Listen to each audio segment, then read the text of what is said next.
The sun hung low over the red rock mesas of Monument Valley, painting the sky in streaks of orange and gold. Dust swirled in lazy spirals around the wheels of the covered wagon as it creaked to a slow stop. Clara Hawthorne gripped the reins tighter, her knuckles pale against the worn leather. Her bonnet had slipped back, revealing strands of honey-brown hair plastered to her forehead with sweat. 3 days out of Flagstaff, and the trail had already taken more from her than she'd expected.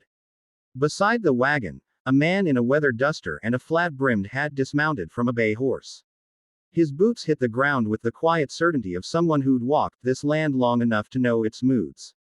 A Colt rested low on his hip, the handle worn smooth from use. He didn't smile, but his eyes, storm gray and sharp, lingered on her a moment longer than necessary. "You're a long way from anywhere, ma'am," he said, voice low, rough as the sandstone around them. "And you're alone." Clara straightened on the wagon seat, lifting her chin. "Not alone. I've got God, 2 mules, and a rifle under this seat. I'd say I'm fair company." A flicker of something, amusement, maybe respect, crossed his face. "Name's Eli Carver. I've been trailing your wagon since Canyon de Chelly." Figured a woman driving east with a wagon full of books and a look that could curdle milk might need watching. "I don't need watching," she said. "I need to get to Santa Fe before winter bites. My brother's there. Consumption took him low last I heard. He wrote me to come." Eli glanced at the mules, Ribbons and Jonah, then at the sagging canvas over the wagon bed. "Your brother sent money for this journey." "He sent a letter." That was enough. Eli exhaled through his nose, the closest thing to a laugh he seemed capable of. "You came from Boston in that dress. Concord first. Then Street. Louis. Then a stage that broke down outside Albuquerque. I bought this wagon with what I had left." She paused, eyes narrowing. "You following me to rob me, Mr. Carver, or just to mock me?" "Neither." He stepped closer, boots crunching on shale. "Navajo raiders hit a freight outfit 2 days west of here. Took everything that wasn't nailed down and burned the rest. You keep rolling alone, you'll be a story someone tells around a campfire." Pretty lady from the east, found with her throat cut and her books scattered like leaves. Clara's fingers tightened on the reins again, but her voice stayed steady. "I've buried worse things than raiders, Mr. Carver. I can bury fear too." He studied her for a long moment, then nodded once, as if something had been decided. "I'm headed east myself. Santa Fe, eventually. I'll ride with you as far as the Rio Grande. After that, you're on your own. I didn't hire you. Didn't ask to be hired." He swung back into the saddle. "But I've got a debt older than you are, Miss Hawthorne. And it don't sit right watching a woman die stubborn when she don't have to." She wanted to argue, but the truth was plain. The trail had already worn her thinner than she'd admit. The mules were faltering, the water barrel was half empty, and the nights were growing colder. She gave a short nod. "Then keep up, Mr. Carver. I don't slow for anyone." The first night they camped beneath a sky so clear the stars looked close enough to touch. Eli built a small fire while Clara unpacked a tin of beans and a skillet blackened from 100 campfires before this one. They ate in silence until the flames burned low. "You a preacher's daughter?" he asked suddenly. "My father was a printer. Abolitionist broadsheets, mostly. Got himself shot in 61 for it." She poked the fire with a stick. "Mother died of grief a year later. I kept the press running till the war ended. Then I taught school. Saved every penny for 5 years to come find Daniel." Eli turned the beans in the pan. "Your brother run off. He enlisted. Came home missing half a lung and all his faith.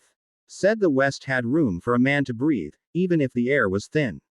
She stared into the fire. "I aim to remind him faith isn't something you leave behind like a worn-out coat." Eli didn't answer right away. When he did, his voice was quieter. "Some things you can't remind a man of. Some things get burned out of him." The next morning they crossed a dry wash where the wagon nearly mired. Eli put his shoulder to the wheel while Clara whipped the mules till they lurched forward, caking them both in dust. By noon the heat shimmered off the ground like water. Clara's lips cracked. Eli passed her his canteen without a word. On the 4th day they saw the smoke. Thin, black, rising from a hollow a mile off the trail. Eli's hand went to his Colt.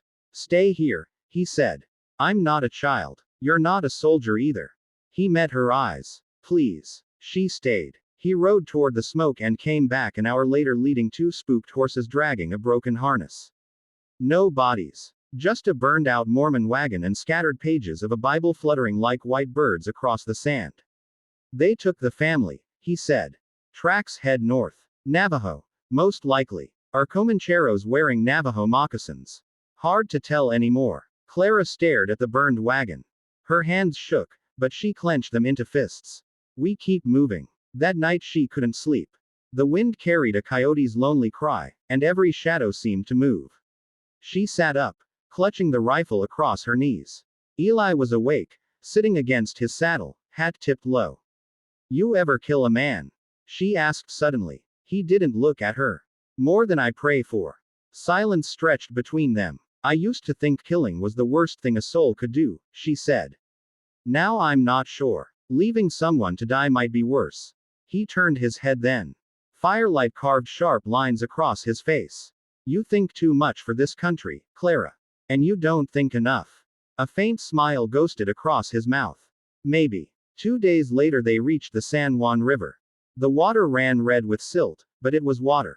Clara knelt to fill the barrel while Eli watered the horses. She was splashing her face when the arrow took ribbons through the neck. The mule screamed. A horrible, wet sound, and collapsed. More arrows hissed from the cottonwoods. Eli shoved Clara behind the wagon and fired 3 shots in rapid succession. A body fell from the branches. Comancheros. He shouted. 6, maybe 7. Clara grabbed the rifle from under the seat, levered around, and fired without thinking. A man on horseback jerked and tumbled into the river. Eli glanced at her, surprise flashing across his face before he turned back to the fight. It was over in minutes. 4 bodies floated downstream. The rest fled. Clara stood shaking, the rifle smoking in her hands. Blood dotted the front of her dress. Someone else's, not hers. Eli reloaded calmly, then looked at her. You all right? She stared at the dead mule, then at the rifle. I just killed a man. You saved my life, he said. And probably your own. She dropped the rifle like it burned her and walked to the river. Knelt. Washed her hands until they were raw. That night Eli buried the mule while Clara sat silent by the fire. When he came back, he sat beside her, closer than before. I was 12 when I first killed, he said quietly. My pa was a drunk. Beat my mother till one night she didn't get up. I took his own pistol and shot him in the face. Ran west and never looked back. He poked the fire. Been running ever since. Clara turned to him. Tears tracked clean lines through the dust on her cheeks. I came here to save my brother's soul. Instead I've damned my own. No, Eli said. You're still the same woman who left Boston with nothing but a letter and a stubborn heart. Killing in defense isn't murder. God knows the difference, even if we don't. She looked at him for a long moment. Then, slowly, she rested her head against his shoulder. He stiffened, then let her stay. They reached Santa Fe in late October, the cottonwoods along the river turning gold. Daniel was worse than Clara feared, thin as a fence rail, coughing blood into a rag. But his eyes lit when he saw her. She nursed him through the winter. Eli stayed. Said he had business, but mostly he chopped wood, fixed the corral, and sat with Clara in the evenings while Daniel slept. One night in early spring, snow still clinging to the Sangre de Cristos, Daniel took Clara's hand. You brought him back to me, he whispered. Who? The man you came with. I see how he looks at you. Like you're the only fixed point in his whole world. Clara glanced out the window where Eli was splitting wood in the moonlight, shirt sleeves rolled high, breath fogging in the cold. I didn't bring him, she said softly. He followed me. And somewhere along the way, I stopped wanting him to leave. Daniel smiled, the first real smile in years. Then keep him, sister. Some debts aren't meant to be paid alone. 2 weeks later Daniel died peaceful, holding Clara's hand. They buried him on a hill overlooking the town. After the funeral Eli saddled his horse. Time I moved on, he said. Clara stood in the doorway of the little adobe house she'd bought with the last of her savings. She wore a simple calico dress now, hair loose down her back. Eli Carver, she called. He turned in the saddle.